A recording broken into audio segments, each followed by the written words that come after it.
పొంగులేటిపై మంత్రి పువ్వాడ సంచలన వ్యాఖ్యలు చేశారు. కళ్యాణ లక్ష్మి షాదీ ముబారక్ చెక్కుల పంపిణీలో పాల్గొన్న మంత్రి పొంగులేటిపై ఆరోపణలు చేశారు. బీఆర్ఎస్ నుంచి బయటకు వెళ్లిన వ్యక్తి పార్టీలో ఉన్నప్పుడు వేల కోట్లు సంపాదించాడని, ఆయన అక్రమాల చిట్టా అంతా త్వరలోనే బయటపడతామన్నారు.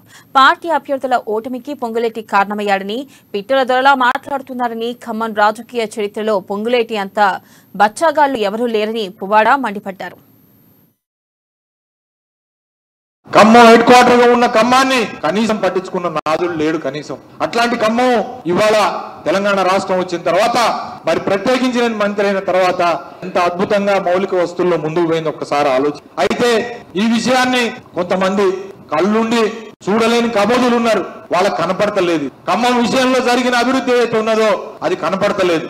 కేవలం ఖమ్మం పట్ల, ఖమ్మంలో జరిగిన అభివృద్ధి పట్ల కడుపులో విషం నింపుకున్న వాళ్ళు కొంతమంది ఉన్నారు. వాళ్ళకి ఏ రకంగానైనా సరే ఎందుకింత ఖమ్మం అభివృద్ధి చెందిపోయింది, మా హయాంలో మేము ఏం చేయలేకపోయినాం, ఈ పువ్వాడ వచ్చిన తర్వాత మంత్రి ఆయనకి కేసీఆర్ కేటీఆర్ అండదండలు ఇచ్చి మరి నూకన్ కార్నర్ ఆఫ్ ది ఖమ్మంని అభివృద్ధి చేయటం అనేది కొంతమందికి జీర్ణించుకోలేని పరిస్థితి ఉంది.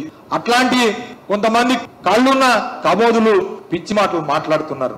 అందులో ఒక ఆయన నిన్న మీ అందరూ వినే ఉంటారు. ఆయన